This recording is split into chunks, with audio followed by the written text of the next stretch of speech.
Good morning, Dog Nation. I am Brandon Adams, and this is DawgNation Daily, the daily podcast for Georgia Bulldogs fans, presented by Breda Pest Management. What a day to be doing a show like this. Wonderful, gorgeous spring weather outside. A little bit of a signal that spring has arrived for us. Georgia spring practice yesterday, pro day today. We have eyes on that. We'll have Mike Griffith from Athens here live today to give us a little bit of an on-the-ground sort of perspective about what's going on with all of that. The former Georgia quarterback Jake Fromm joins today there as well. Some of my spies in Athens letting me know that Jake may have been on hand for UGA practice yesterday. We'll see if he'll unearth any secrets about what he saw there. We'll do that with him a little bit later on the program. And also a lot on Carson Beck today, because I thought that Beck was really in the spotlight in a very big way yesterday.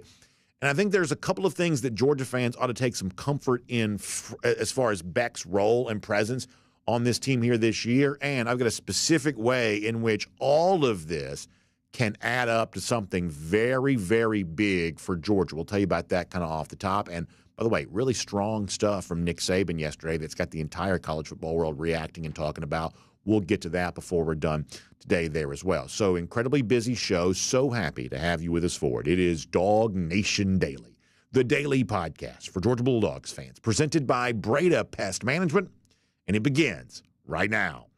Today's episode of DawgNation Daily is brought to you by Breda Pest Management, the official pest control of UGA Athletics. Presented by DawgNation.com. This is DawgNation Daily, the daily podcast for Georgia Bulldogs fans. Here's your host, Brandon Adams. Every now and then we can get a prediction right. Normally the predictions we get right are the ones that are the easiest to make. An example of that yesterday, we said a couple of days ago, the one thing that you won't hear from Georgia as it kicks off spring practice, any grand proclamations, any sort of predictions for greatness, any kind of like big talk that necessarily goes excessively viral. That's just not really Georgia's style. And yesterday was another example of that, in contrast, by the way, to a team like Ohio State that seems to have been very comfortable saying those kinds of things here this spring. We knew that Georgia wouldn't really do that. But we also knew that Kirby Smart would probably strike some familiar tones, some things that he said before. And, you know, one of the things that he did sort of talk a little bit about yesterday as Georgia kicks off spring practice is that, you know, this is a team that's still going to be trying to figure out what its identity is, that it's not about any kind of carryover from the previous year, that every season invites an opportunity for reinvention, and the spring practice time of year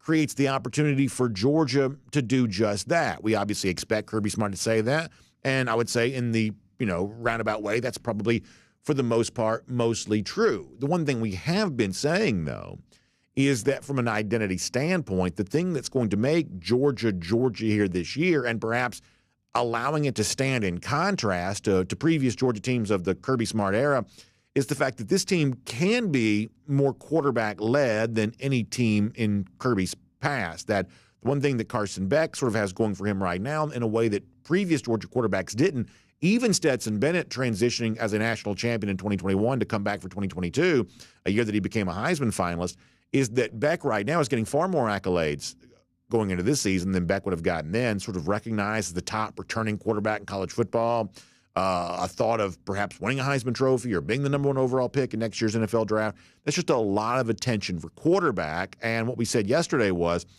we think that's going to create a little bit of a different mood, a little bit of a different tone around Georgia spring practice because of the outsized presence of a quarterback like Beck being a little bit different than perhaps what Georgia's had in the past. So it's not a surprise, with that in mind, that Kirby Smart was talking about Carson Beck yesterday when he met with the media for the first time during spring practice. And what Kirby said about Beck, I think is pretty compelling. This is Kirby from yesterday. Yeah, I don't. Carson is not an extremely assertive young man. That's not his. He doesn't try to assert himself mechanically. He doesn't just jump in there and do it. I think he's done that more in the last couple of days since being back from spring break, and I expect to see it even more today in terms of leadership in the huddle and the things he does. But he has high standards. He has high expectations. His decision to come back was built around doing something different, doing something special. I think he's got to build a rapport with some of these new wideouts we've got. We've got several new wideouts in that room that are going to be important for him to grow with. But I'm very comfortable with where he is as a leader. And the way he leads is the way he's comfortable leading, which is, primarily through his actions. I absolutely love one of the phrases that Kirby Smart uses there. that Beck came back with the idea of doing something special in mind. Don't you love that? We're going to hear more from Carson Beck later on today's show about specifically what that might be for him. But the notion that Beck is here to do something special, that's what he came back for. And, I think you asked the question of, well, what might that special thing be? And I would tell you that I don't think that's necessarily a rhetorical question. Like, what could Beck do to make Georgia special this year? Perhaps more special than it was a year ago, or maybe more special than any team, at least on Beck's side of the ball, the offense, has been thus far during the Kirby Smart era. I think there could potentially be a fairly tangible and specific answer to a question like that. Obviously, Georgia came up short in one game a year ago. They lost the SEC championship, lost at Alabama. And when you look at the specific factors of that loss, one of the things I think you'll see is that loss, in some respects, had some stuff in common with previous losses that Georgia has suffered. Now, there haven't been very many of them. Kirby's only lost 15 times in, 8 seasons, how many years it's been? Only lost 15 times, and 5 of those came in the very first year. So there aren't very many losses overall. But when Georgia has lost, I would say there are some commonalities to that. Much the same way in the SEC championship back in December, Georgia lost 27-24, only scoring 24 points. When you look at even the losses to Alabama during the Smart era, they all sort of feel the same, where Georgia kind of got into the 20s but came a little bit short of getting to about 30 points, which is sort of proven to be a little bit of a magic number in terms of a win or a loss for Jordan, the Kirby Smart era, because that game against Bama this year, the 24 points, the same exact total that Georgia scored when it lost to Bama in the 2021 SEC championship, also 24. When Georgia lost to Bama in October of 2020, the only regular season matchup for Georgia and Alabama during the Kirby Smart era, they also only scored 24 that day. Go back to the 2018 SEC championship. It's a game in which Georgia had all of its chances to win, and how different the Smart era would have felt even back then had Georgia broken through and won that game. They only scored 28 points that day, held below 30. Ultimately, that was the difference between winning and losing. The national championship game at the end of the 2017 season, Georgia only scored 23 points, and it's lost to Alabama. And you can look at the other losses that Georgia has kind of suffered during the Smart era. Scoring 28 against Florida in 2020, scoring just 10 against LSU in 2019, scoring 17 against South Carolina in 2019, on and on you go. What you see is there's only one time during the Kirby Smart era that Georgia has scored at least 30 points and lost. That was the crazy shootout game to Tennessee in 2016 where they had the Hail Mary play at the end of the game to win it. That's the only game in the Kirby Smart era in which Georgia has scored 30 and yet still lost. In every other situation, it's a lot like those games against Alabama, where you got to 24 and came up a little bit short. You got to 28 and came up a little bit short. Just a few more points, even in those games against Alabama, would put the Kirby Smart legacy in an entirely different light than it is right now. And you go back and look like this past season. Not only did Georgia come up a little bit short in the game against Alabama while only scoring 24 points, a game against South Carolina could have been a loss. Georgia just scored 24 that day. A game against Auburn could have been a loss. Georgia scored just 27 that day. Close calls in which games were made closer because the Georgia offense wasn't firing on full cylinders the way that it would be for much of the rest of the season. So when Kirby Smart says, hey, Carson Beck came back with the idea of doing something special, I think it's fair to wonder, what could special be for Georgia here this season? If I had to write my own script for this as a Georgia fan, if I had to say, hey, here is a special level of achievement Georgia could get this year that it hasn't gotten before, my wish list would be, what if you scored 30 in every game?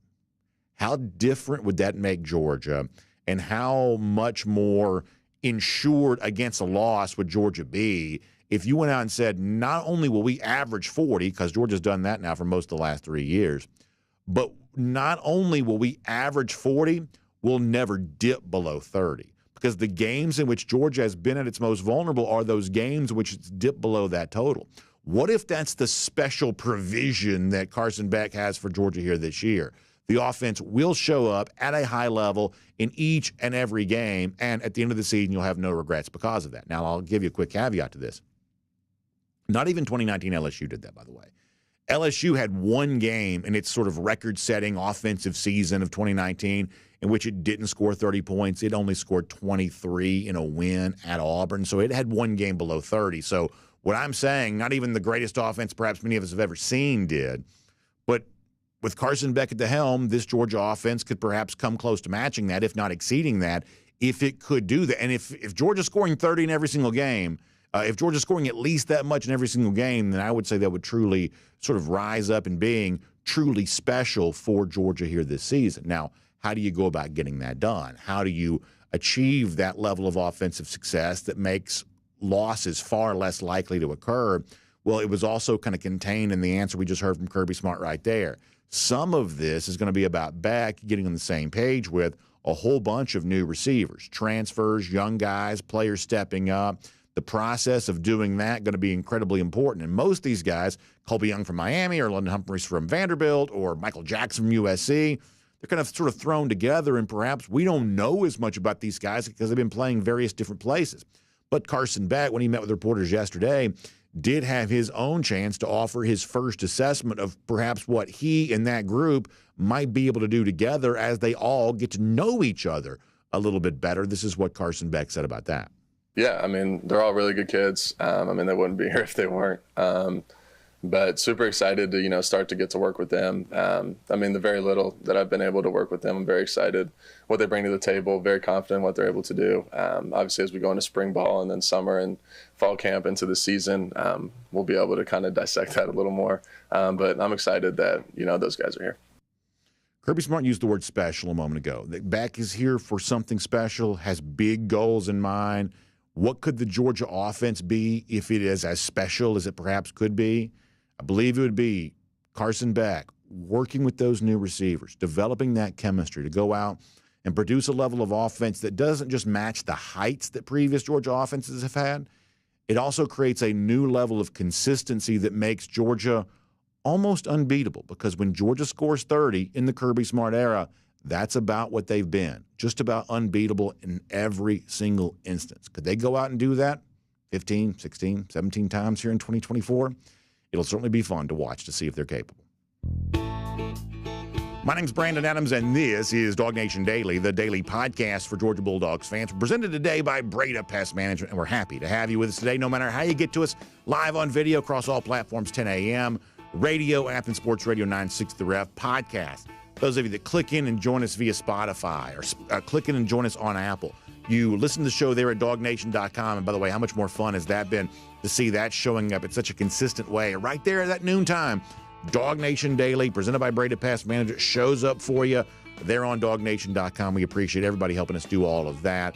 Really, really great stuff. And so happy to have you with us here today. And a big thanks to our friends at Breda Pest Management who make it all possible for you. The official pest control provider of UGA Athletics. About a month from now, we're all going to be settling into Sanford Stadium for G-Day. At least many of us will be.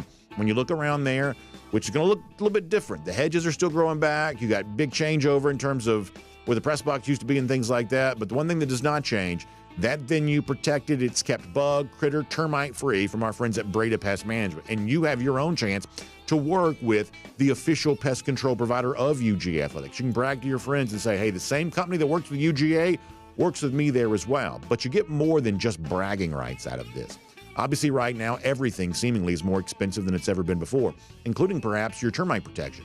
Maybe you get that dreaded letter in the mail telling you that your cost of service is going up, even though you're sort of seeing it as the quality of service you get from whatever fly-by-night company you might be working with. Perhaps it feels like that's going down. Here's what I can tell you. With our friends at Breda Pest Management, that's not going to be the case. They're the official pest control provider of UGA Athletics, been in business since 1975, multiple generations of history of service for you, taking care of folks all across our marketplace. In fact, they got 125 people.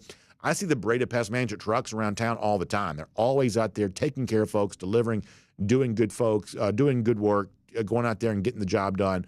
And they want to do that for you there as well. And when you make the switch to Breda Pest Management, you're going to put more money back in your pocket just for making that decision. So please find them online, BredaPest.com. That's B-R-E-D-A, BredaPest.com. One more time, B-R-E-D-A, that's how you spell it, BredaPest.com, the official pest control provider of UGA Athletics. All right, busy show for us. It's Jake Fromm a little bit later on. As I was joking with our video audience, some of my spies in Athens were telling me yesterday that Jake Fromm was on hand for Georgia practice. Will he reveal any interesting information that he may have seen? We'll find that out from Jake here in a little bit. Mike Griffith, also live from Georgia Pro Day, joins us here in a couple of moments there as well. We'll do a lot of our Pro Day talk with Mike here in just a moment when he gets here. We'll also get into some more of the injury stuff and the certainly very sad situation involving Pierce Spurlin. We'll do a lot of that with Mike here coming up in just a little bit. Prior to that, though, I want to go around the doghouse. And I want to use something that sort of happened in the sort of larger college football world yesterday to kind of zero back in on the story with Georgia here for a moment. There was a big NIL, I don't know what you call it, congressional hearing.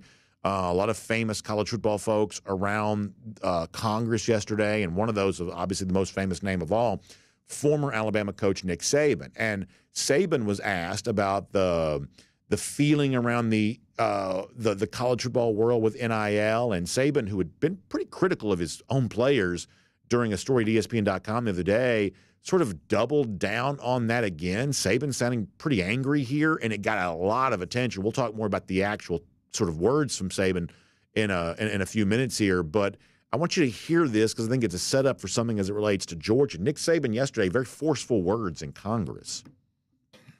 All the things that I believed in for all these years, 50 years of coaching, no longer exist in college athletics.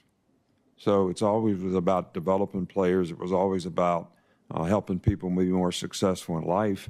My wife even said to me, we'd have all the recruits over on Sunday with their parents for breakfast, and she would always meet with the mothers and talk about how she was going to help and impact their sons and how they would be well taken care of. And she came to me, like right before I retired and said, why are we doing this? And I said, what do you mean? She said, all they care about is how much you're going to pay them. So listen, we'll get more into later on in the show about what this means for college football overall, but I think there's a Georgia fan that listens to Nick Saban right there now in retirement, perhaps a little bit more comfortable to be candid, and they say, well, gosh, if Nick Saban's that worried about that from his own perspective as Alabama coach, how much do we have to be worried about that, those of us who are Georgia fans, that same type of mind virus afflicting UGA as well? And I think it's probably a fair concern, I guess. And when people see evidence of, large S in college football now that perhaps didn't used to exist, sort of makes them a little bit nervous. We talked a few weeks ago, maybe a couple of months ago it was, about when Carson Beck got the Lamborghini SUV, really nice car, perhaps a little nicer car than most of us drove when we were in our early 20s. And you sort of wonder, well, what does this mean for Beck? What does this mean for a locker room to see Beck driving a car like this? Is this an example of sort of misapplied priorities? Is this a guy whose mindset's not where it needs to be? Is there some sort of negative symbolism about a guy like Beck driving a car like this? Well, yesterday when Carson Beck met with the media, in light of the fact that there's these NIL concerns that exist in college football right now, Beck tried to do his part yesterday to sort of calm people down and say, hey, listen, don't read too much into whatever vehicle it is that I'm driving around campus. This is what Carson Beck said about that yesterday. I've always been a car guy since, not even a car guy, since I was a kid. I grew up, always loving cars. My dream car when I was super, super young was always a Mustang. I've never actually had a Mustang, but I kind of grew out of it when I was like 14, 15. But no, I've always been a huge car guy. So, growing into that and like being able to associate myself with that brand and such a large, brand name, being able to get that car, obviously it's a blessing, but, being able to associate myself, get that car, it's been awesome. So, yeah. What is it about cars that makes you a car guy? The engine. I don't know. There's just something about like pulling out of the driveway, hearing just like a well-built engine, the exhaust. I don't know how to explain it. It puts a smile on my face. Listen, I think what Carson Beck is saying there is the most sensible thing in the world. I'm not as big a car guy necessarily, but I do know what a good car sounds like when it turns on, when that engine really hums. There's just something about that that's just really, really satisfying, even if I'm not smart enough to know what makes the engine sound that way or what makes one car sort of better than another. That's not quite the world I live in. I do sort of get the idea of what a cool car is. And I got to tell you, I take Beck at his word when he sort of shrugs this off and says, it's just a car. Even though I probably also take Nick Saban a little bit seriously when he says, Hey, some of these guys these days, all they're worried about is money and what they can buy with their money, what they can do with their money. They're not thinking about development. They're not thinking about getting better as football players. I sort of take Nick Saban seriously when he says that, but I also find Carson Beck very believable when he says, listen, this to me is just a car. It's just something I wanted to do because I could do it, and I don't really think much more about it other than I like the way the engine sounds. It makes me smile, makes me happy. There's not anything larger going on here. I sort of take Carson Beck at his word when he says that. And part of the reason that I find Beck so believable on that is because it certainly seems like Beck is far more interested in other things other than the car that he drives. As Kirby Smart said a moment ago, Beck came back not to get a cool car because you could get that in the NFL. Beck came back to do something special, to be a part of something special, and frankly to have a level of achievement for Georgia in 2024 that the team came just short of achieving in 2023, as we discussed a moment ago. So why do I find Beck so believable when he says, just a car, I'm not too worried about it? It's because in other moments in that same press conference, Carson Beck was saying things like this, the real reason that he came back to Georgia, which frankly has nothing to do with driving a Lamborghini. And obviously we had a really good year. I feel like obviously our goal is always to win it all, and as it should be for every program, but obviously we didn't achieve that goal. So, coming back obviously with that same mindset, and because we didn't reach that goal, that was definitely led to it. And then obviously just the connection piece that we have here at Georgia, the relationship I have with the coaches, the relationship I have with the players, it all just came to, me making the decision to come back and wanting to do that for another year. So let me see if I can sum all this up this way. Nick Saban goes to Congress yesterday and says, kids these days, man, they're not like they used to be. And to a certain extent, I sort of feel like I know where he's coming from on that. I think when you look at the overall impact of NIL in college football, while I think most of it's fine, I don't think all of it's been positive. I think there are probably some legitimate concerns, and we'll talk more about this later on. When so many coaches are saying something somewhat similar about this, I think you've at least got to consider the possibility they're not all lying. They're not all exaggerating just to benefit themselves. There must be some kernel of truth to all of this. So even if that is partially true, not every example of NIL is necessarily a reason to panic. And I think in this case, Carson Beck is driving a very nice car. It certainly gets attention, but quarterbacks always get attention. And frankly, college players have been driving nice cars for a really long time. In fact, go to the local parking lot of your local high school. Young people in general just drive nicer cars than I feel like they used to back when I was in high school. That's just seemingly a part of a culture now that probably didn't exist, for me, back in the 90s, back when I was a teenager. That's just sort of the way that it seems to go here right now.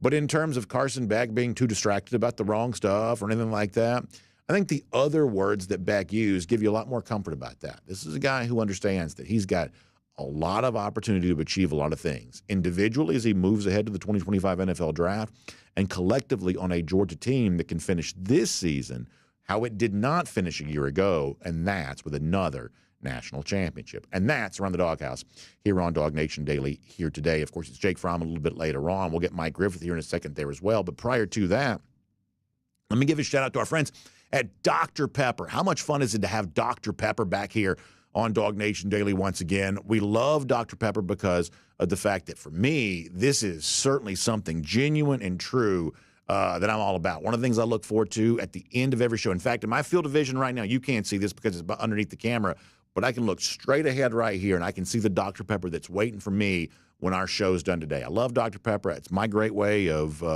celebrating at the end of every show, and for you, it can be a great daytime treat for you at any point in time during the day or the night or anything else. Big fans of Dr. Pepper. Great to have them on the program because a world made of Dr. Pepper would be a great place for me to live. That's what I mean when I say that it's a pepper thing. So stop by your local retailer, wherever you're buying your groceries, whatever you're doing there. You can stop by. You can pick up some rich, delicious, one-of-a-kind Dr. Pepper today.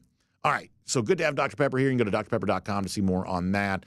And obviously, we love them here. We also love Jake Fromm. We'll get him later on. But for now, Georgia Pro Day taking place as we speak. Mike Griffith is there to watch it, and he's kind enough to give us a little first-person perspective on all of that. So let's do that right now as we roll on here today on DawgNation Daily, presented by Breda Pest Management.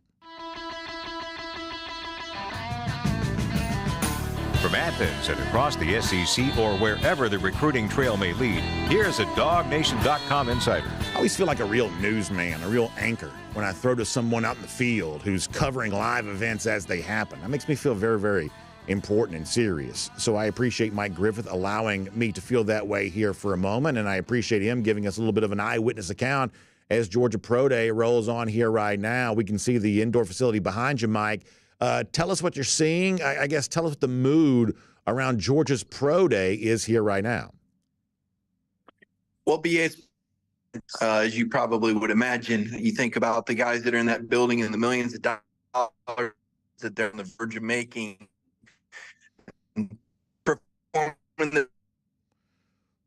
We're not getting a great signal from Mike. I wonder if we want to go away from video. Inside, even though some of them won't be working out, they are here to interview. I think we're going to see Ladd McConkey catch some passes, maybe run the L drill. I saw Dejon Edwards doing the broad jump.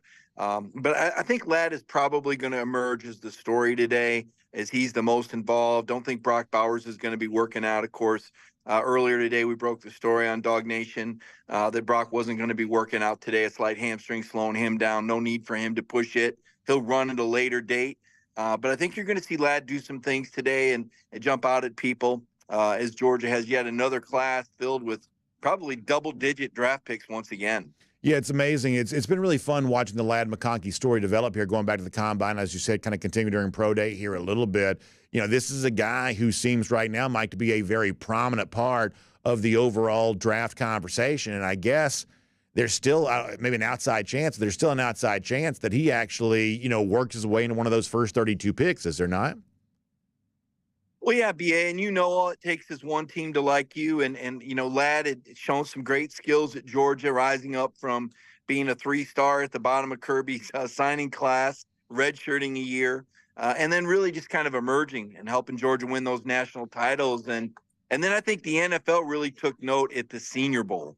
Ladd was basically uncoverable in those one-on-one drills, and then he backed it up with a 4.3 number at the NFL Combine earlier this month. And so now here today at the Georgia Pro Day, I think Ladd had planned originally on bench press and decided not to do that here. But I do think he's going to take part in the L drill, and he's going to catch passes from Gunnar Stockton. Of course, Carson Beck deciding not to throw to his teammates today. I like the idea of Gunnar getting out there and cranking it out. That should be a lot of fun to see. And I believe we've also got Amarius Mims, who's going to be limited today there as well. I guess he suffered a hamstring going back to the Combine. For both these guys, in the case of Bowers, almost a surefire first-round pick. I would say Amarius Mims, a likely first-round pick.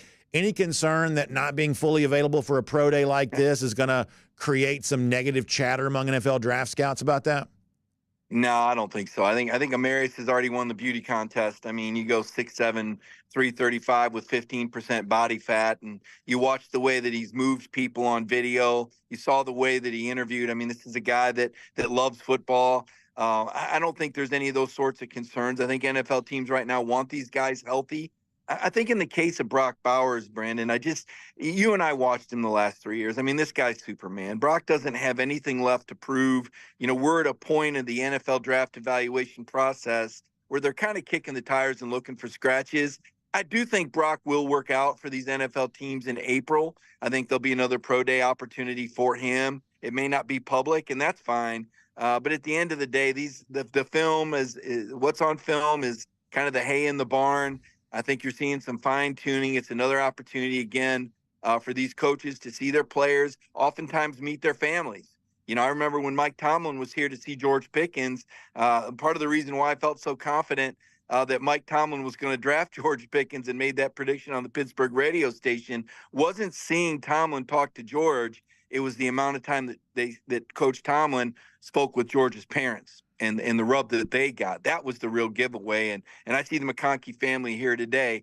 So I got a feeling there's going to be some NFL teams getting to know some North Georgia folk. I want to shift gears to spring practice here for a moment because that obviously kicked off yesterday. And let me talk about the Pierce Spurlin thing here first. I want to get to the injuries more broadly. Obviously sad news yesterday for a guy that, you know, both the parents went to Georgia. Pierce, I think, dreamed of playing for Georgia's entire life and obviously had the potential of a very promising football career, but now going to be, you know, forced to medically retire because of a heart issue.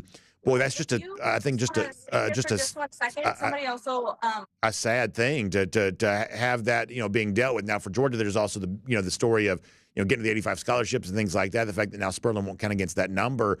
But in terms of the Spurlin story individually, certainly a sad way for a very promising football career to come to an end, is it not? Well, it is, Brandon, but I'm going to look at the flip side of it and say, isn't it great that Georgia had the testing in place to be able to diagnose something like this before something, perhaps, tragic happened? I mean, nobody ever wants to see a young man's career ended prematurely. But by the same token, some very responsible, very detailed testing that goes on here at Georgia to protect the student athletes. And, again, very unfortunate for Pierce that his football career has come to an end. But to me, also a blessing that this condition was diagnosed before a tragedy could potentially have happened. No, I think that's right. I think that's a good point. As far as the injuries themselves go, it's the same thing every spring, right? It's like always a very long list. Georgia's pretty cautious with spring practice overall. Seems like there's always a good number of the labrum injuries. That's kind of going on again. In terms of that injury list we got yesterday, can you kind of sift through that? And if you had to sort of sum that up in terms of what stood out to you more so than anything else, what mattered to you about a fairly substantial injury list from Georgia, but perhaps not all that different than what we normally get to kick off spring practice from Kirby Smart? Well, you said it, Brandon. I mean, attrition is part of football, and so are injuries. I've said it many times that Kirby's the master of roster management, and the most important thing is to have these players healthy for the season, for the championship games. And you're right. Georgia does err on the side of caution when it comes to protecting their student athletes. And, a lot of these surgeries, I mean, now's the time to have it. And, sure, you'd like to have seen Malachi Starks out there and Smile Munden out there and see these guys 100%. But the reality of it is the fact that they're not going to be out there is going to give Georgia an opportunity to develop some younger players. And certainly we know guys like Malachi and Smile will stay very involved. Branson Robinson, they'll stay very involved. You hear the term mental rep. These are players that stay engaged. They continue to be leaders behind the scenes. So it's not optimal. You wish everybody could just be healthy 7 days a week, 365, but it's not a video game. You don't hit the reset button and everybody's 100%. These surgeries are needed.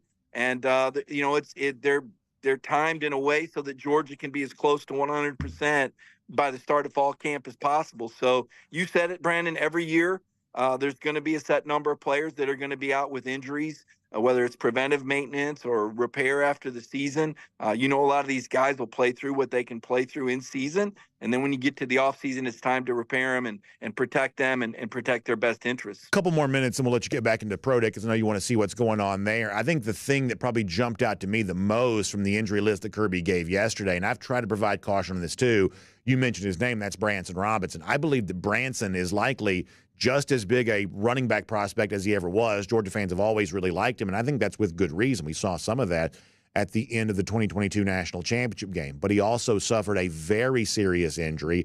Kirby kind of giving you a little bit of a reminder yesterday, that is a still pretty long recovery process here. And not being a medical professional, certainly not being a doctor, my expectation is some of that carries into the season as well, even though I guess, Smart says he may be sort of full go by the sort of, by the time spring's done. On the other side of that, you can start look to be Branson Robinson being a lot healthier.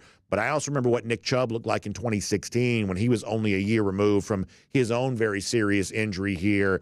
I would just caution Georgia fans on Branson Robinson, a really big fan favorite, about how quickly he's going to be able to work his way back and being the healthiest version of himself. For Branson, unfortunately, that may not be until 2025, Mike. Yeah, it's hard to really know when a player is going to get back mentally, as in addition to physically. Obviously, there is a physical barrier that he's got to overcome, and there's metrics and deep testing for that.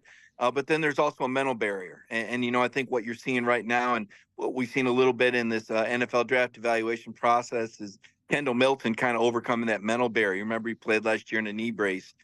We don't know how quickly Branson is going to work through that part. The good news is that Kirby Smart identified ETN yesterday as a leader. He wasn't even asked about it. I'd asked an entirely different question. And he took it in that direction about Trevor Etienne coming in, being a leader in the running backs room.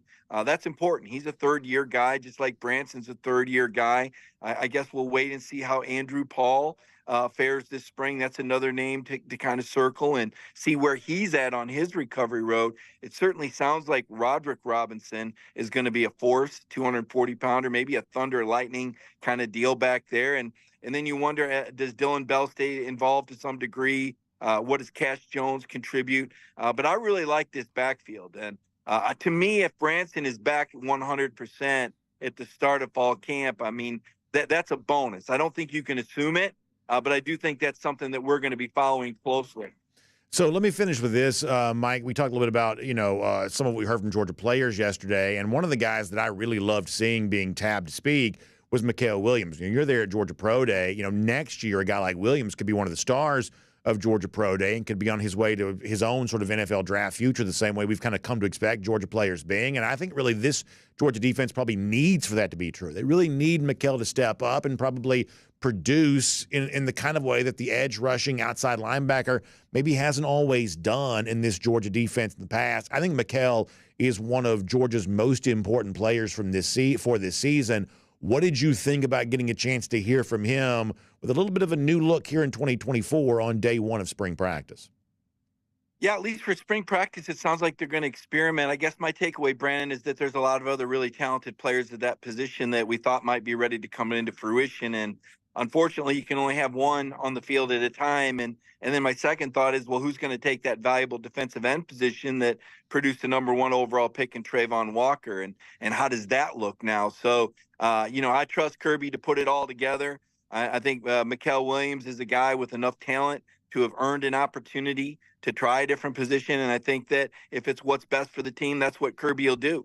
But I will say they're very well stocked at that position. I know a lot of those incoming freshmen maybe weren't ready last year, but I think a lot of them could be ready this year. And the good news is I think this Georgia defense is salty. I think they're really good. I think the linebacker play is going to be better. I know they've got some big pieces to replace in the secondary. Javon Bullard, certainly Kamari Lassiter, Tyke Smith, probably an underrated guy. When we look at how Tyke's testing out and the fact he led the team in tackles and interceptions, it's really not a surprise he beat out Aguero. I think Aguero's a real key guy. I think we wonder how quickly some of these other incoming players can contribute. And that's what makes the Georgia spring so important. Like Kirby said, you got 30 new guys, right? You got 21 guys that are midterms and another 8 or 9 that are transfers. So there's going to be a lot of steam coming out of this house. Payne behind me. You'll hear a lot of Kirby over the microphone on the practice field. I mean, a lot of work for Georgia to hold that number 1 spot. And the head coach knows it. The good news is I don't think there's a better head coach in the country. And I think I would have said that probably for the last 3 or 4 years. I don't think it took Nick Saban retiring to put Kirby on top of the sport when you look at how many NFL players have been produced and the fact that Georgia hasn't lost a regular season game since 2020, Brandon. Yeah, fascinating stuff. Mike, we're going to let you get back in there and watch more of that Georgia Pro Day, but we'll do that only in exchange for you writing plenty about it for us there at DawgNation.com for those of us who don't get a chance to see that ourselves. So give us your first-person account there at DawgNation.com, and then we'll look forward to having you back here on DawgNation Daily, presented by Breda Pest Management, again very soon as well. I appreciate it, Brandon. Have a good one. Good stuff. Let's take a look around the rest of the league. This is SEC Through. We are not done with a great guest on our program today. We're only a few minutes away from getting Jake Fromm, the former Georgia quarterback. He's coming up here in just a little bit there as well. I think Mike brings up a good point. Okay, well, if you move Mel Williams, what does that mean for the other outside linebackers? Totally fair question. We talked about that. Was it yesterday? A lot of people expect some very big things from Jalen Walker. We would say with good reason. Now, Walker's also one of those guys you can sort of slide around, do a lot of different things with him, perhaps.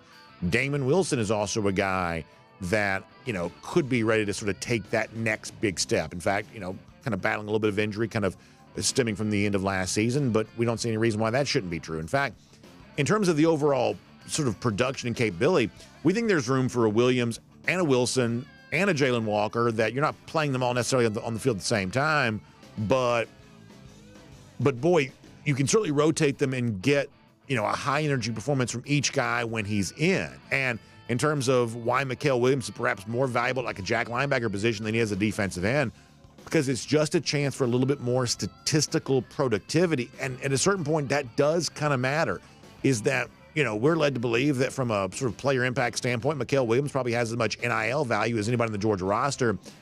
I think if you're paying a guy like that, air quotes around paying, if you're paying a guy like that, then I think you're paying him to produce. And I think there's just a better chance for production outside linebacker. I like for this Georgia defense, Mel, I believe, more at that outside linebacker position. What does that leave over at defensive end? Well, it actually, I think, leads to a pretty interesting player battle with Gabe Harris fighting for some playing time. When healthy, Tyrion Ingram-Dawkins, I think, can be an underrated part of this Georgia team. Maybe it's like Joseph Ajanye in some of that a little bit there as well. So there's no lack of opportunities there at the defensive end spot either. But for a guy like Mel Williams, it's all about sort of highest and best use, highest and best value. And we'd say in the case of Mel, that's probably more an outside linebacker as opposed to any defensive end. And for guys like Jalen Walker, Damon Wilson, they can still be a role for them too. It's not necessarily my point to say that Mel is far better than what Damon Wilson's going to be or far better than what Jalen Walker's going to be. But I think that Mel Williams can be far better as an outside linebacker than he perhaps would be as a defensive end. We'll watch that and see what happens. Now, let's get ready to go cruising around the SEC, courtesy of Royal Caribbean. And let's get ready for our DawgNation cruise coming in in April. Going to be on board Allure of the Seas. And at this point in time, your chance to be on board that, if you haven't already secured your spot, probably that's over with. But when you hear us talk about that, it can serve as a real motivation for you to get your Royal Caribbean cruise vacation plan for this summer as we head towards the fall. Oftentimes great savings on some of these Royal Caribbean cruise vacations as you head towards fall and holidays, or think about early 2025. Or how about the debut of Utopia of the Seas coming up in July? Because when we're on Allure of the Seas this April for our DawgNation cruise, we are going to be on board a Oasis-class ship. It's called Allure of the Seas, of course. But when you think about Utopia of the Seas, that's a brand new Oasis-class ship that obviously is going to debut right there in July. So if you're going to be on the newest of the new, that comes up for you in July. Jessica Slater is a great travel agent, especially selected for us by Royal Caribbean. You can give her a call, 770-718-9147. That's 770-718-9147. You can also email her, jslater@dreamvacations.com. And you can make plans to be on board Utopia of the Seas, or if you've heard me talk about Icon of the Seas, take one of these sailings that heads towards Perfect Day Coco Cay, the private island right there in the Bahamas that I like so much. Just a great time to be on a Royal Caribbean cruise vacation, and Jessica Slater can help you out with all of that. All right, we're going to get right to Jake Fromm here in a moment. Let me go cruising around the SEC courtesy of Royal Caribbean before we get there. Obviously, we played the clip for you a little earlier. Nick Saban talking about his issues with NIL and his belief that he kind of retired because all players care about today is money. That's what he said. You heard him say that a moment ago in our show. Now, one of the first things that comes to mind for me is that's a pretty negative take from Saban. In other words, I think we can agree, many of us anyway, that there are some concerns related to NIL, but I don't know that many of us would say it as harshly as Nick Saban said that there. He sort of sounded pretty angry with all of that. It was a similar tone that he struck in his piece with Chris Lowe at ESPN.com the other day, just kind of coming across as a little bit angry. And my question would be, and maybe as a media person, I think about this stuff more so than non-media people do, how is he going to go be the sort of happy, joyful voice of college football on ESPN's College Game Day if he's this angry about the reasons that caused his retirement? I think there's a question to be asked about all of that. It's a very weird tone for a guy who's about to represent the sport as a face on ESPN's College Game Day. I'll also say this real quick. When you heard the clip we played a little earlier, it makes it sound like Nick Saban's not in favor of payment for players, but in actuality, one of the things he did talk about yesterday was his belief that it needs to come more from the TV revenue than the NIL space. So Saban was kind of all over the place a little bit yesterday. Certainly a very interesting conversation, and one that's probably not going to end anytime soon. We'll make that cruising around the SEC courtesy of Royal Caribbean. And with that said, we'll turn our attention back to what happened with Georgia football yesterday. Spring practice started. It's a Kroger Fresh Take. Welcome on Jake Fromm to our program here today. Of course, always glad to have Jake a part of the program. Jake, I joked about this a little earlier. Some of my spies in Athens said that you were spotted on the scene there a little bit yesterday. Did you get a chance to see some Georgia football spring practice? And is there any inside secret information you can give us because of that? Yeah. Hey, Brandon, what's going on? Thank you for having me. So I was at the facility yesterday, but I was there early in the morning, not there at practice. I was getting my own personal workout in and making sure that my body is right going into spring OTA. So I wasn't there at practice, but heard some good things this morning during the lift and my lift as well this morning. Heard some guys were a little bit sore. So I think the running and the new activity and just going out at practice got some guys, and I think they're excited to get this thing rolling. Yeah, I remember a story. I think it was Nolan Smith that told this about he and Nakobe Dean going through some of their first spring workouts. And this is a guy Nolan became a first-round pick. Nakobe Dean was a Butkus Award winner. These were like top-notch players. And as Nolan tells the story, when they went through spring practice the very first time, they're looking around wondering, do we even want to do this? Like, is this what we want to do with our lives? And these were players who became like the best of the best and were obviously recruits already of that level. Like, what does spring practice do for your mind when you've been just used to just like throwing high school kids all over the place your whole life? And all of a sudden now everybody's like you? Like, what does that do to your mind when you get out there for the very first time and you just realize there are 100 dudes out here and they're all just as strong as I am? Oh yeah, no, that's what it's for. It's meant to test you, to challenge you, and really make you kind of question a lot of times in the back of your head, like, man, do I really want to do this? I mean, this is the spring. This isn't even a fall camp. We're not even going to go play somebody else for a long time. But that's just part of the philosophy that and just the whole culture that Kirby's built there. And I just remember my first spring practice just running around like a chicken with my head cut off. Like, there's so many different things happen. Everything is so precise, just going from one period to the next, one drill to the next. And man, everything is just top notch and laid out in a row, and as it should be. Man, I can't give Kirby enough credit for just how he runs and conducts practices. We talked about Carson Beck a little bit before you joined us. He was obviously asked about the Lamborghini. I think you and I talked about that before. I thought Beck gave a really good answer for that, and I actually kind of find that pretty believable. Now, that's a nicer car than I've ever driven and probably will ever drive, but I sort of find it kind of believable when Carson says, hey, I like cars. It's a cool car. For me, it's just a car. In other words, I'm a little bit old-fashioned, but I don't worry about this being a distraction. I don't worry about this being an example of Carson's priorities being in the wrong place. To me, quarterbacks get treated a little bit differently. As a quarterback, I'm sure you could, you're a humble guy, but I'm sure you could cite some examples of that in your own life, perhaps. Quarterbacks just get treated a little bit differently. I actually thought, I don't know if you heard it, but I thought Beck gave a pretty good answer yesterday to the notion of, hey, what does it mean when your quarterback drives around a Lamborghini? Perhaps not that much. I thought Carson gave a pretty good answer for that yesterday. Yeah, I love that answer from him. Just kind of going back to more of just, hey, this is not the important thing, and it's not where I'm thinking that's the most important thing. He's worried about football and how he can become a better football player. So his mindset's right, and just sometimes just being a quarterback, especially at the University of Georgia, man, every decision, everything you do is micromanaged and just put under a microscope, and just really things become a lot bigger than what they really are. And I'd also say that perhaps some of those statements would be a little less believable if Beck didn't have a track record of showing that his mind is kind of where it's supposed to be. I mean, it was this time a year ago that Beck took a big step forward. And Jake, I've admitted this before, not that I ever had a negative feeling about Carson, but, when a guy comes in 2020, when he doesn't play for a while, after a while, you're sort of wondering, okay, what does Georgia really have in Carson Beck? And I'll be honest with you, I was kind of wondering a year ago, would Beck step up and take this? Would he step up and take this job? Because, he'd sort of been here for a while and that really had not happened yet. And last year, he showed himself to be the kind of quarterback whose priorities were in the right place, that he did win this competition. He proved himself to be pretty mature in the process. So if anyone's going to be believable when they say, listen, I'm not thinking that much about my car, I just like the way it sounds when I turn it on. If anyone's going to say that and have it be believed, someone like Beck, who's kind of shown himself to be committed to hard work, I'd say that's the kind of guy who finds himself a little bit more believable in those sorts of situations.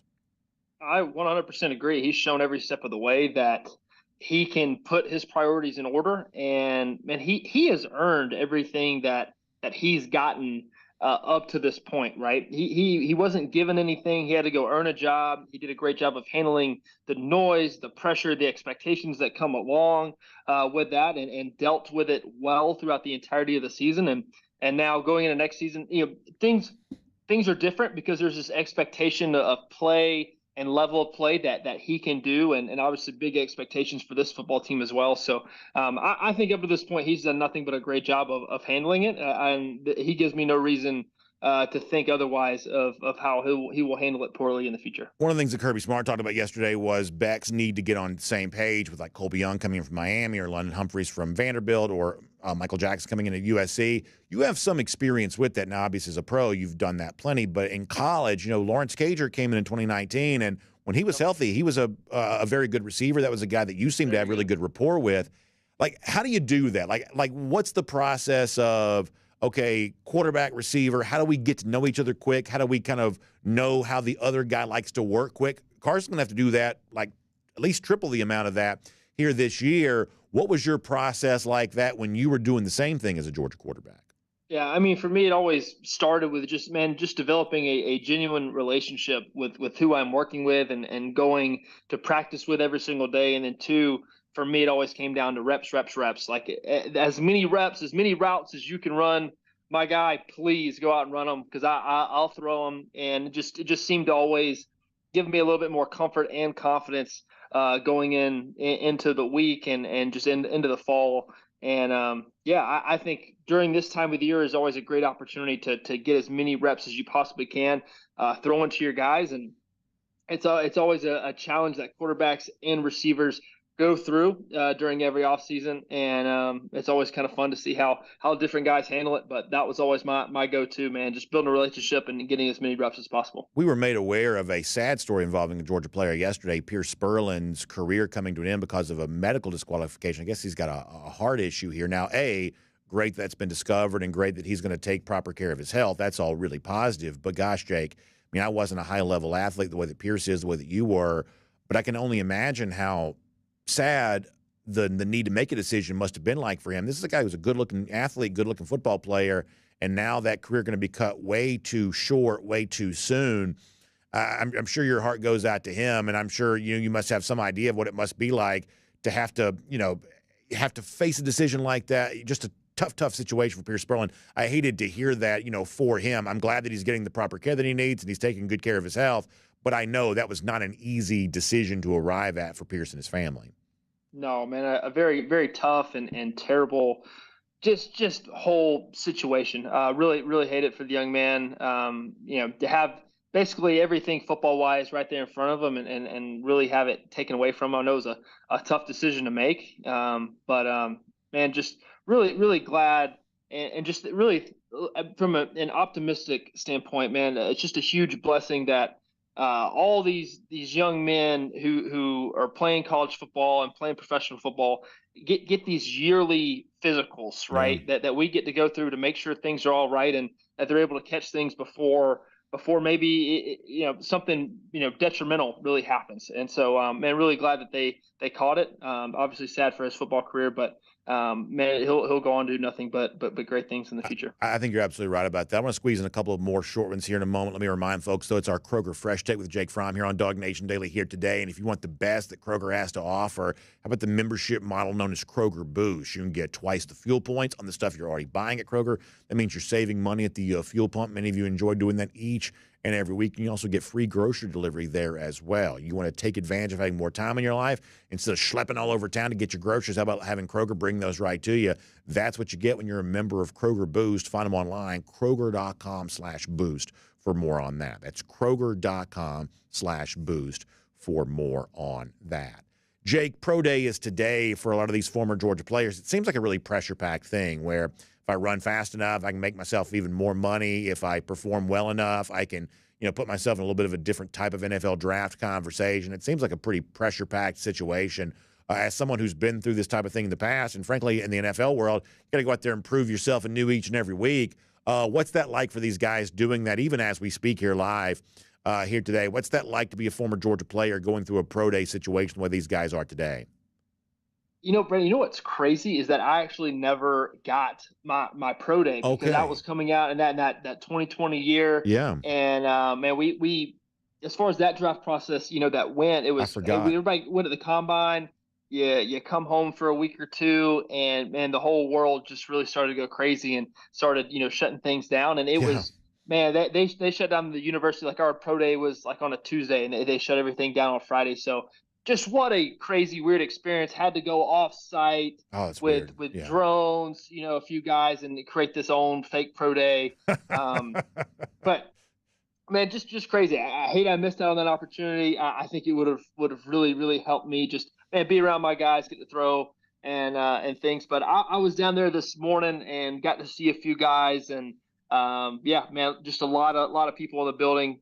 Pro day is crazy, and it gives guys another opportunity to go out and show what they have and try to improve on their numbers. Talked to Ladd this morning. Good. Ladd's not going to run, so he doesn't need to. No, man. he's already running now. Yeah.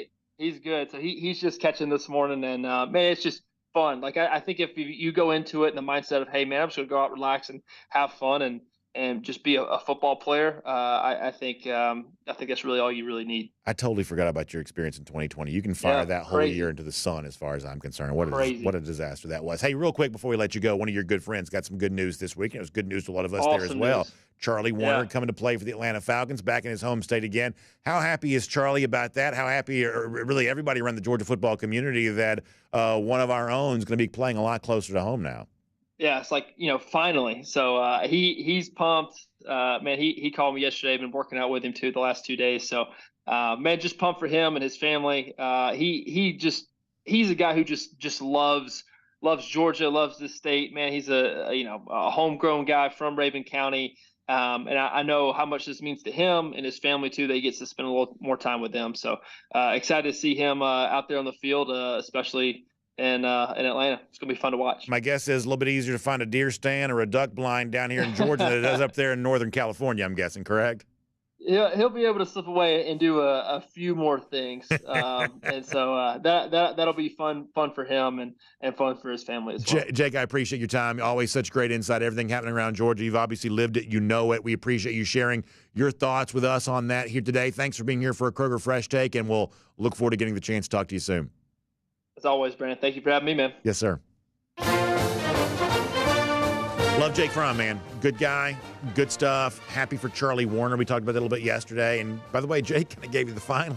Apparently, Jake sort of feels like maybe the Falcons could have done a little bit better about bringing in former Dogs over the years. Maybe a little editorializing there on that. Could not help but notice. Really, really strong stuff all the way around. We try to get more out of the practice eyewitness account. Didn't get as much of that. But listen, Jake's always great. Does a great job. Couple of golden shoes to give you. How about the week for Kaylee Manziel, finding herself back on the golden shoe again? She shared this. So you had a recruit that goes to visit Florida State. He's got the Georgia G on the shirt there. Mike Norvell forced to sort of pose there on that. The account, It Just Memes More, says wearing Georgia football apparel on a Florida State visit, troll level $99.99. Well done.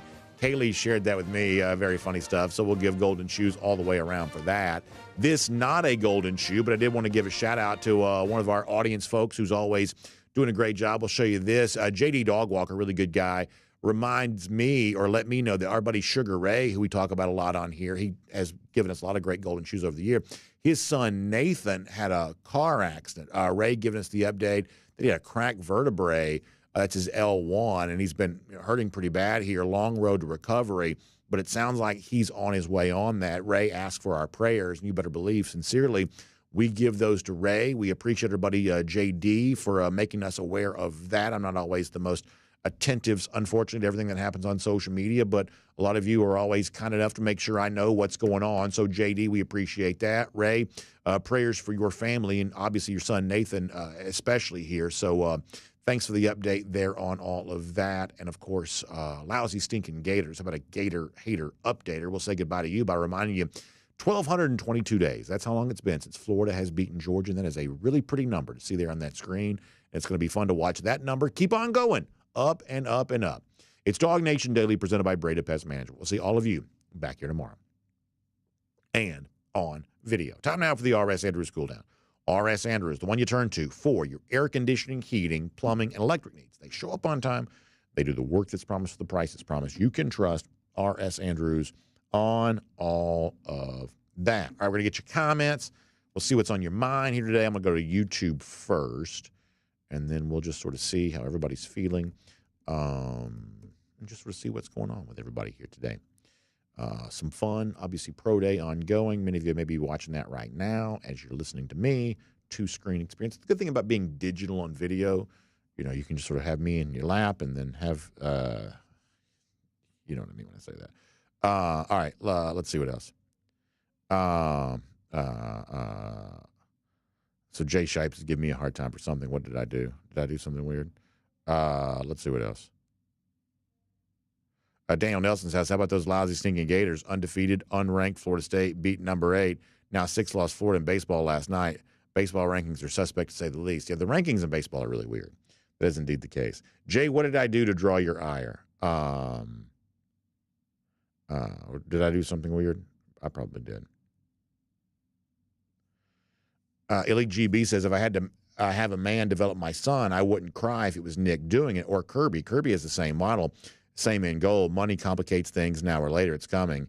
So I think that Nick Saban's words, I think, were probably misconstrued. Now, as I said a moment ago, I don't know how you go be like the face of college football on TV when you have spent most of the offseason sort of sounding like kind of the angry old man a little bit. He does sort of come across that way. I don't know how you're going to reconcile the new personality that you're going to need to show on TV, because that guy can't be on TV.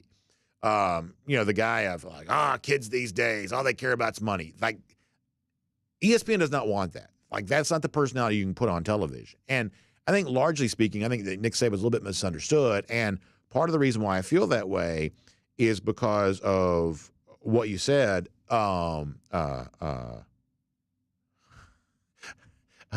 Is because of what you said, and the fact that Nick Saban's training is very valuable.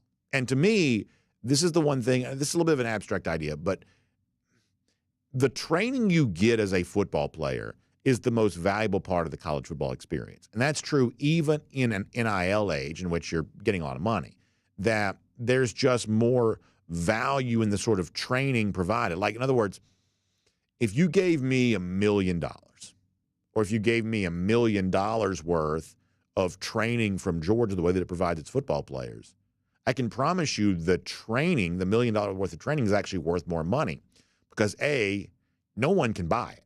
It's only, Division I college football, especially at that level, remains a very selective process.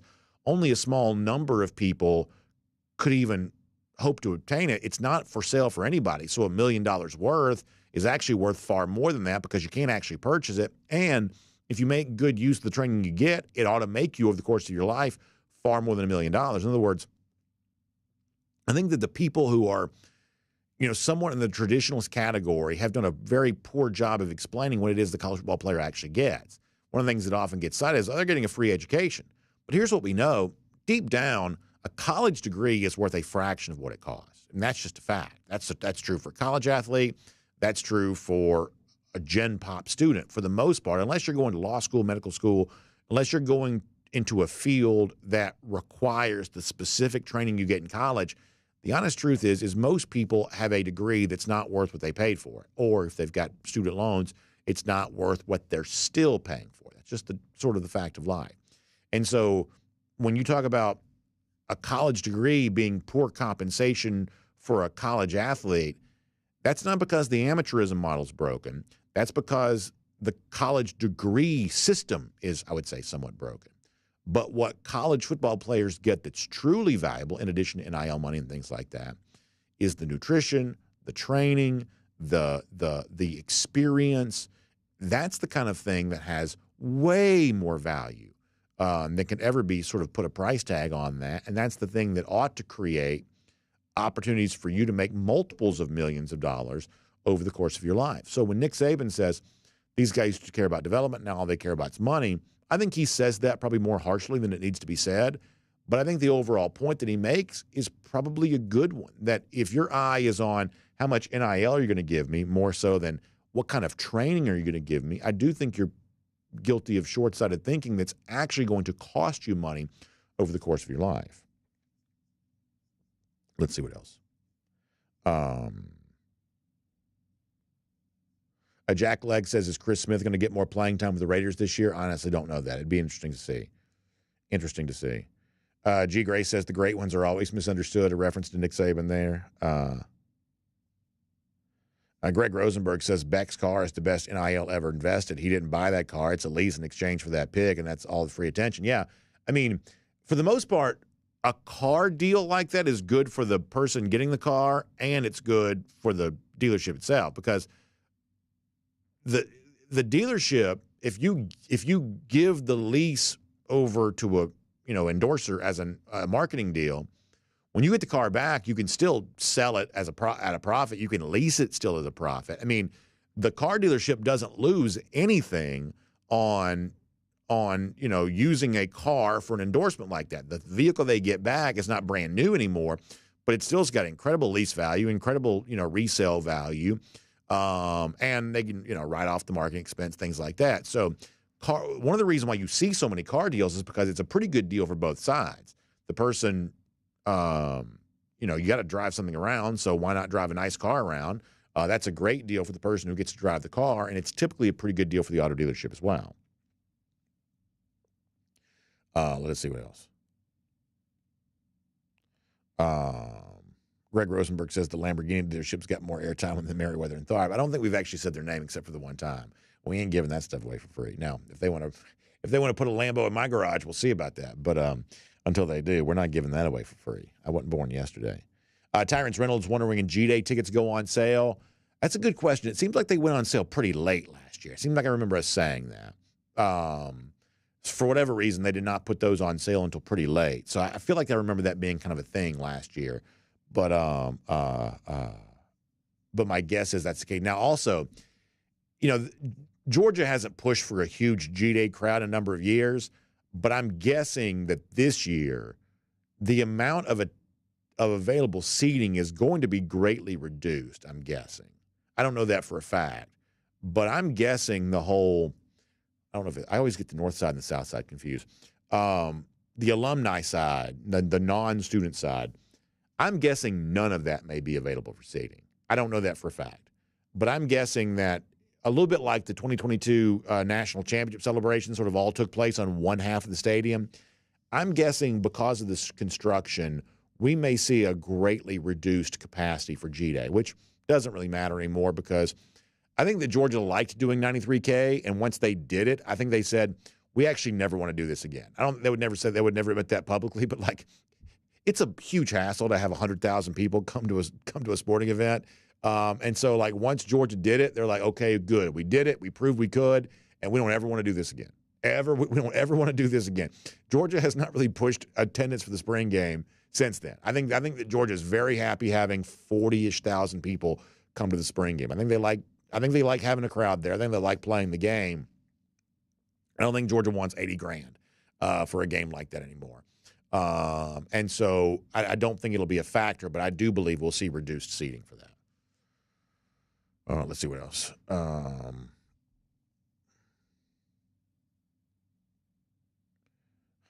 DMart42 says Fromm would have wanted a Bass Pro Shop endorsement. Yeah, I'm guessing that's probably the case.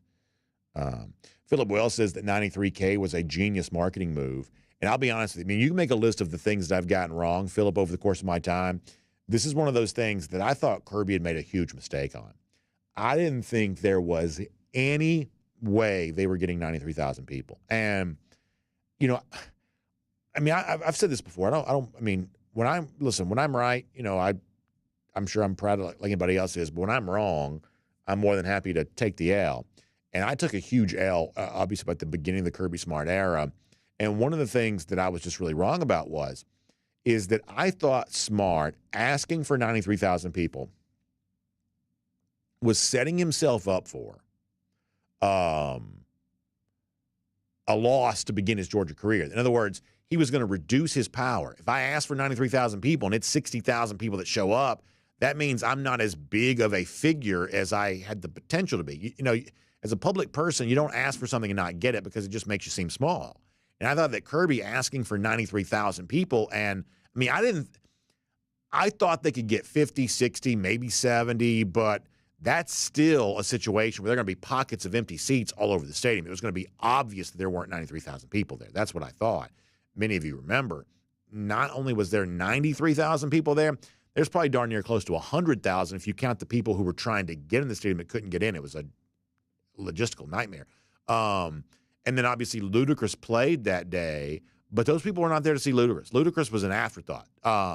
The 93,000 people was because, that's what Kirby Smart wanted. He got a huge win right out there off the jump. So it was a big-time marketing win for Kirby, but it was also sort of a bold, audacious ask that I didn't think he had any right to ask for. I thought he was overshooting his, chance for success by $20,000, and obviously he proved me wrong right away. DT on the subject of some of these sports cars. That's part of the reason why I'm probably not as into some of the car things other people are. Is some of these really small cars, like the really aerodynamic with sort of the low ground force cars, the ones that go really fast. I couldn't get in and out of those deals. I could not do that. There's no way I could do that. No way I could do that. About once a year, I have a pretty big back issue that'll show up, which makes me sound 100 years old. I do realize that. But even young people have back issues from time to time. My back is killing me today. Can you imagine trying to open up one of those doors you have to lift up and you're trying to slide into a Lambo or a Ferrari? I could not do that right now. Oh my gosh. Let's see what else. Randy Hall says his youngest son and he were part of the 93K day. There were more that in the concourse outside the stadium. Yeah, I mean, amazing crowd trying to get into the stadium that day. Dogs Only says Kendall Milton looks like he's in great shape. I love to hear that. So happy for Kendall, for sure. DT says that, probably letting him use the Lambo for a year's form of advertising. That's basically how those things sort of go. And if it is as we assume, this is important to know, that Beck's net worth doesn't go up 1 cent because of that. Not 1 cent. I'm guessing that Carson Beck's not quite yet on celebrity net worth. You can search celebrity net worth. I'm guessing Beck's too young to be on that. But if it was, a lease does not make your net worth go up. The same way with Bear Alexander shows you pictures of his apartment in L.A., which is fine. That's, kind of a cool looking spot. But once again, your net worth doesn't go up because of an apartment lease or a Lambo lease or anything like that. That's just a thing you have for a brief period of time, but there's no tangible asset value to that. It's like if you're really smart, you'd ask for raw land. Give me a plot of land out in Monroe, or give me some farmland in Oconee County or something like that. If you really wanted to ask for something that would make you richer, that's what you do. Let's see what else. All right, let's see what else is going on. Dogs Only says society's changed. We were lucky if we got a car in my days, even if it was your parents. Only a lucky few kids had their own car. I'm old.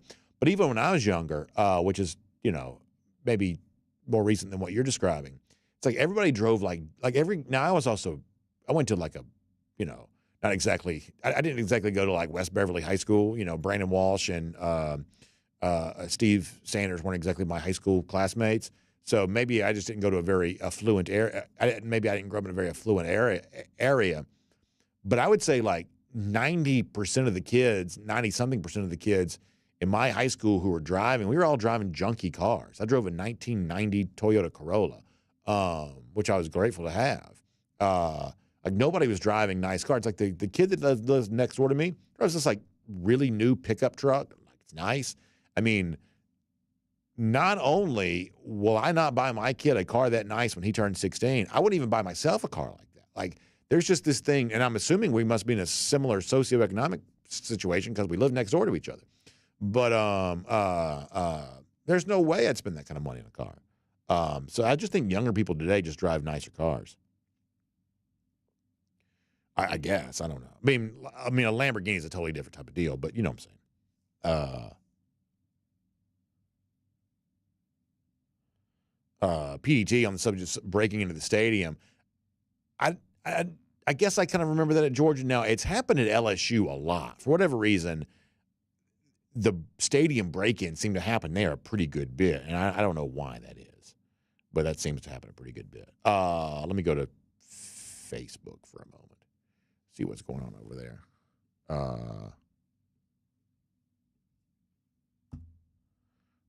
Let's see what's going on over there. On Facebook.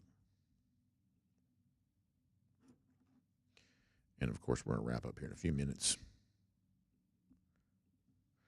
Let's see how the Facebook folks are doing today.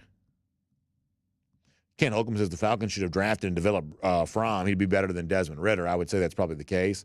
I would love that. I really would. I'd love that.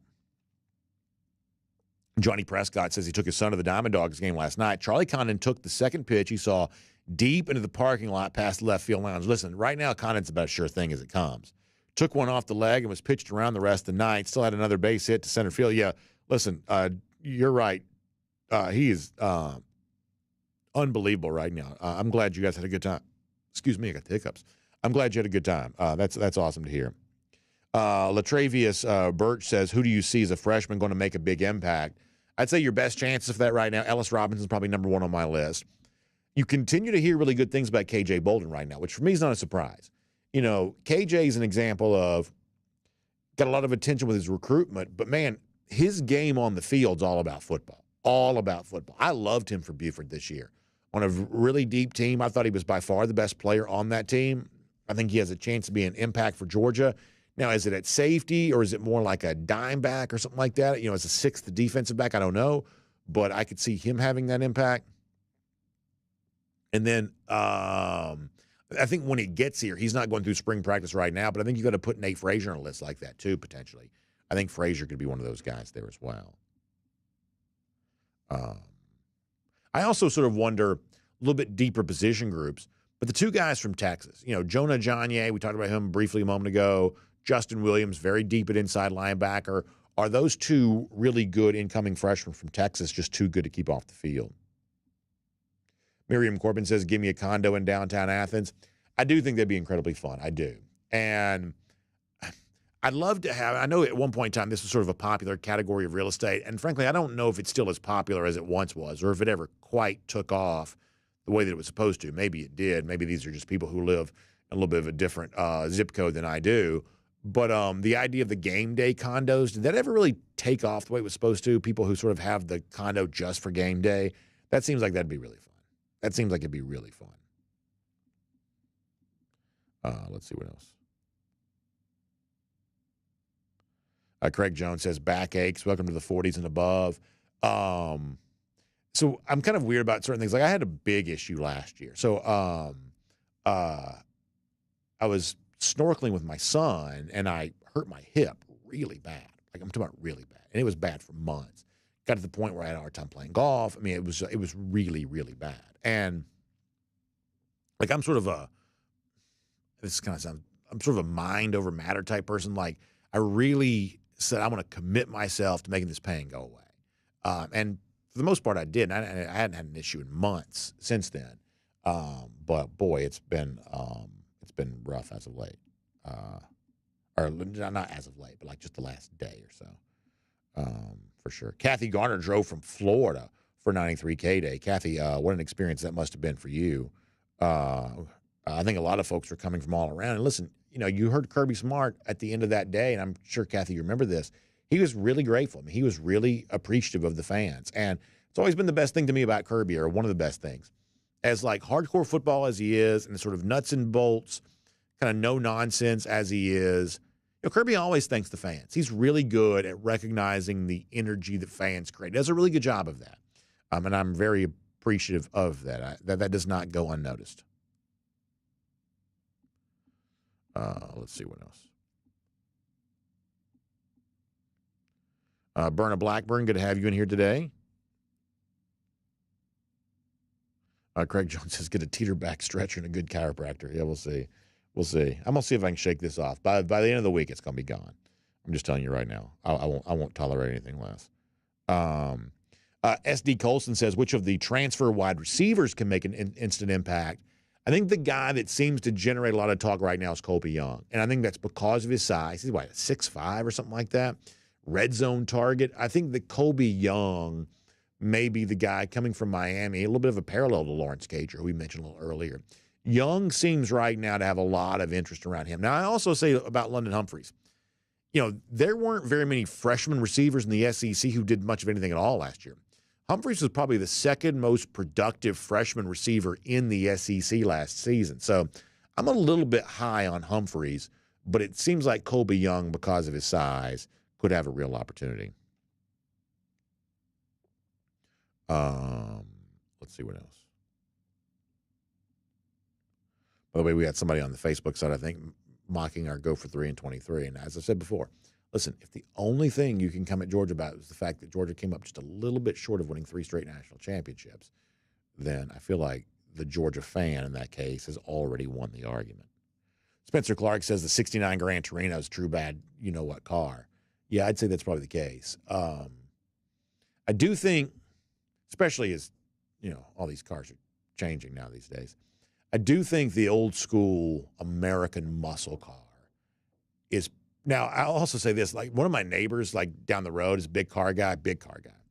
And, he's talking about taking his dad on like a dream trip and like a cool car that he had and talking about, like, it's like when you go on a long trip or something like that, it's like you get the cool car, but, you don't have the good stereo the way you're used to. You don't quite have the AC, maybe the way – like the more authentic the car is, the trickier it is in terms of having some of the modern accoutrements or whatever you want to call it that cars typically have. So I do think that especially as these cars get way more electric and stuff like that, like the old school American muscle car, probably going to have even more value than it perhaps used to.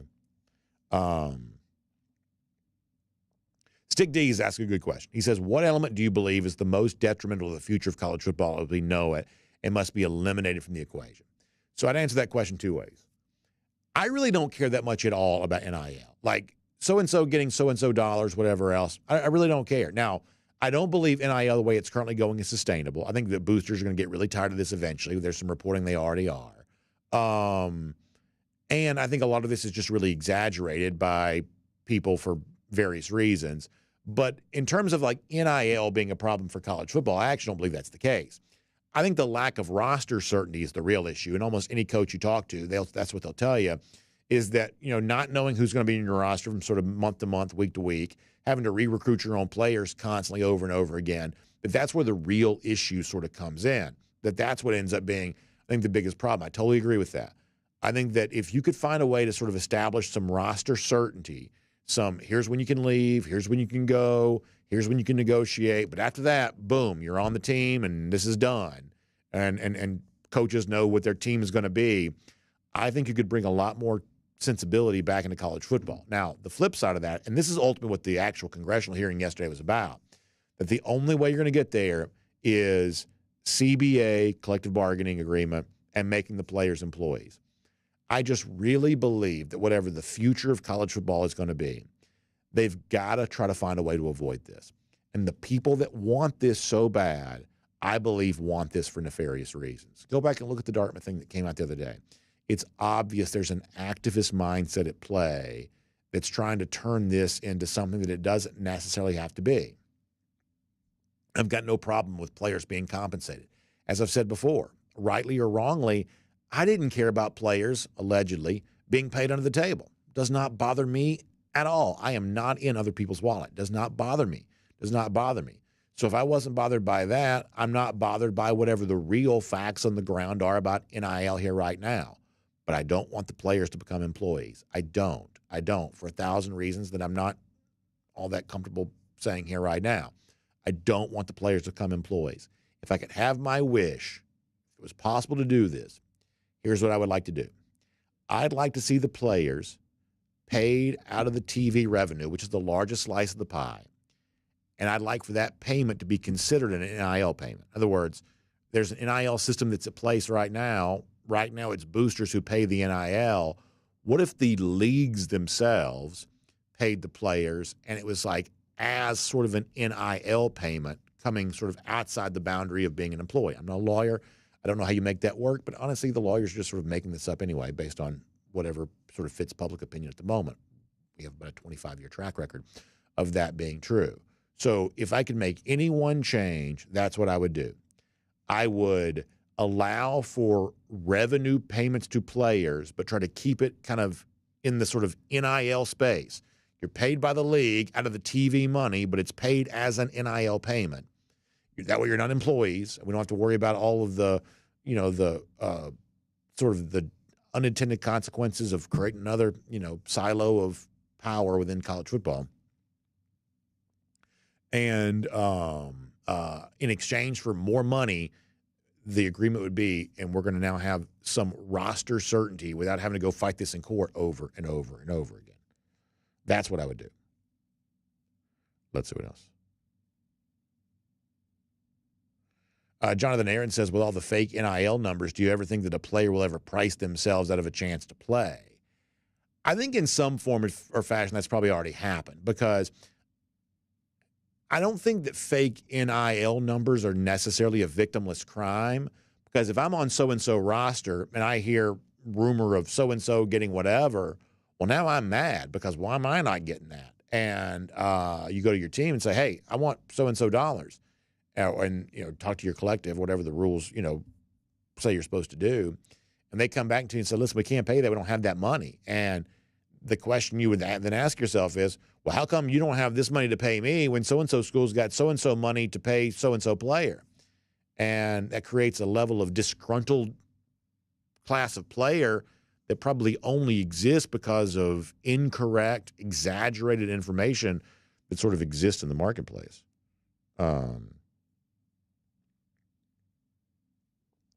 Elite GB says building a roster now is dang near impossible for long-term sustainability. And I think it's important to remember, the purpose of a system is what it does.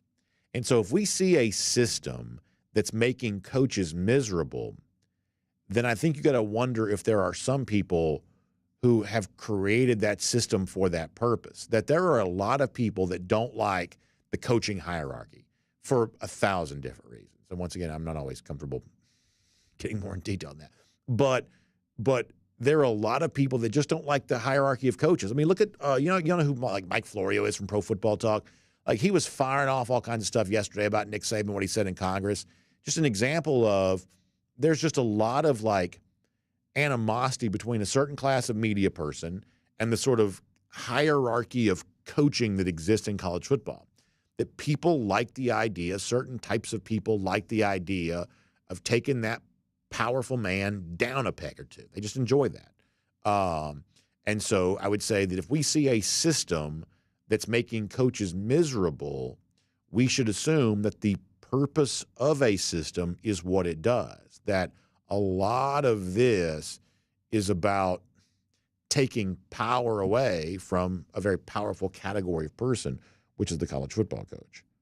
All right, let's see what else.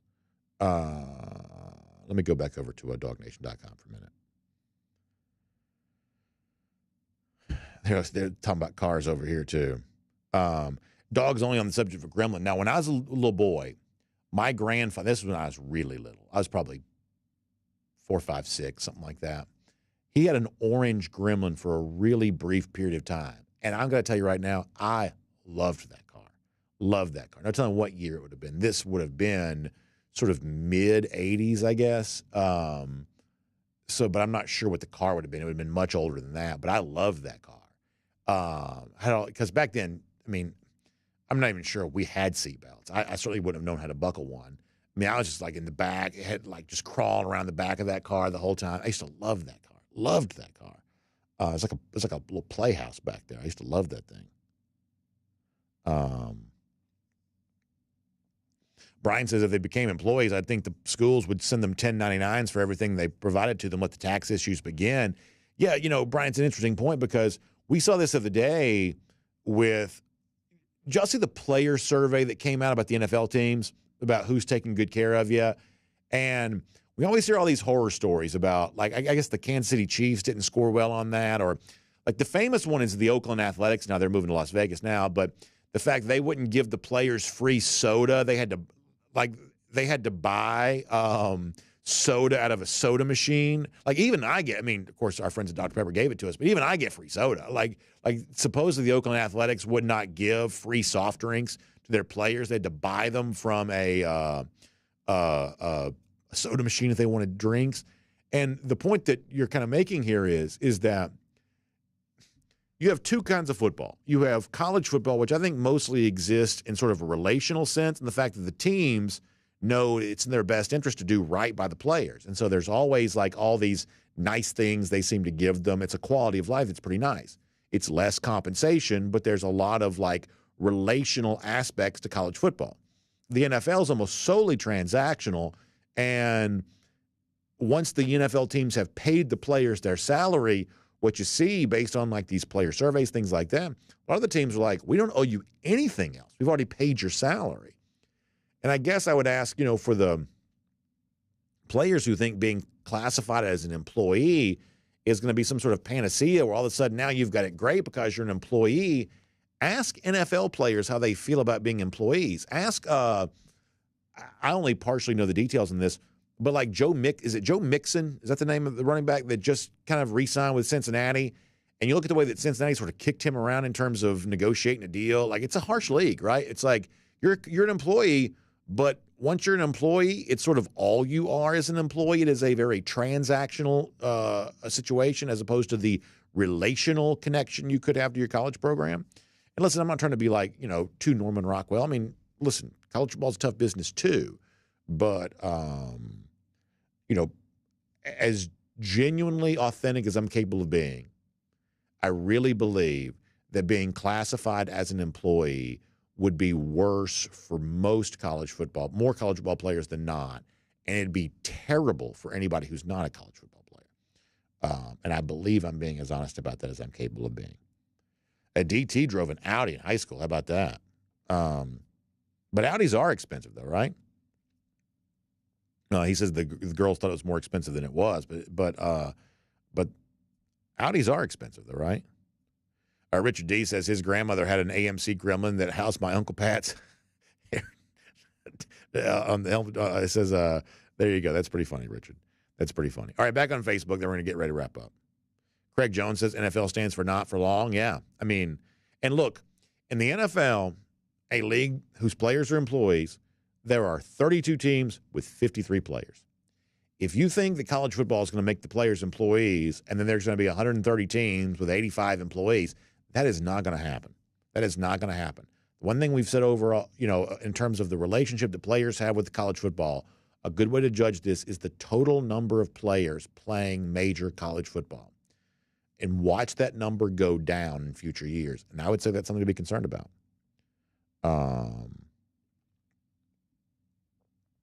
Let's see what else. Miriam Corbin says employees can also be fired for poor performance. Now, there's some college football players that say they can be fired right now, too. And that is, unfortunately, kind of a less pleasant side of that business, just to be honest. Let's see what else. Rob Phillips says the NCAA completely messed up. They went from straight edge to wild, wild west. We could absolutely compensate players through TV revenue, like bigger name players, hire managers to find them outside advertising gigs. Yeah, I think you're right about that, Rob. You're right. It's like for a long time, the NCAA sort of pretended that none of this existed. And then the next day, they're like, okay, now you can just do whatever you want to. Like, that was kind of a weird transition, not really reflective of reality. I think you're right about that. And the issue is always going to be that a small number, somewhere around like 5 or 10% of football players, are just worth more than other players, because ultimately your value is not determined by your ability. All these players have great abilities. It's not your ability, it's your marketability. And, quarterbacks are more valuable than inside linebackers. Fairly or not, that's just the way that life sort of works here. If you follow golf, we were talking about our first and 15 a little earlier, but the fact that I'm not watching as much golf on TV as I once did. Clearly the big issues about professional golf right now have been sort of exasperated by the LIV Tour. But there was a bigger issue around the PGA Tour prior to this that's sort of coming to light, which is the fact that the golfers that have true marketability don't feel like they're paid well enough in comparison to like the number 125 guy on tour who has terrific ability, but nobody cares who he is. Nobody comes to a tournament to watch him play or tunes in on TV to watch him play. And if college football tried to not make space for the sort of 5 or in some cases maybe 10% of the players who have additional marketable value, then I think they're going to make a pretty big mistake. I think you're right about that. All right, we're going to pause this for right now. We'll come back and do all of this again tomorrow. Let me say back on YouTube one more time before we go.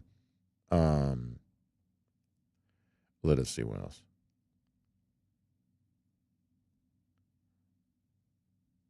George Herndon says that college ball is becoming a little version of the NFL. And this is where you got to be really careful. And I've said this over and over again. If you truly care about college football, you will not be relaxed about it becoming like a professional minor league, because there is no professional minor league anywhere that is popular in any way. No one watches minor league baseball. For the most part, no one watches or cares about the G League. All these other football leagues have tried to succeed lower than the NFL. None of them have really succeeded. Many of them have shut down, and in some cases shutting down before their even inaugural season was done. There is no popular version of minor league sports. There just isn't. The only thing that exists like college athletics is college athletics. It is a form of sports that sits at a lunch table all by itself. There is no other category that it's similar to. It's not professional sports, but it's also not like amateur sports. It's not like the sort of low level in the Olympics, whatever else. It is a thing that just sort of exists as an entity to its own, and there's no other sport anywhere in the world, sports league anywhere in the world that's like this. This is a uniquely American thing. So to try to make it like something else is a huge mistake. There is nothing else, quite like it. But a large number of people just sort of shrug as the sport becomes more and more professionalized. And I just think that the more you try to make it like something else, I think you run the risk of making it less popular than it currently is. I would say that. All right. Let us go for now. Y'all check out R.S. Andrews online, rsandrews.com for your air conditioning, air conditioning, heating, plumbing, and electric needs. You can find them online, rsandrews.com. It's going to be 70-something today, even warmer than that tomorrow. That's a signal to you. Time to get your air conditioning unit tuned back up to factory fresh specs. They'll keep you cool and comfortable all spring and summer long. Y'all have a great day. We'll see you back here tomorrow for R.S. Andrews Cool Down when it's all said and done. And then DawgNation Daily, presented by Breda Pest Management prior to that. We'll talk to you then, everybody.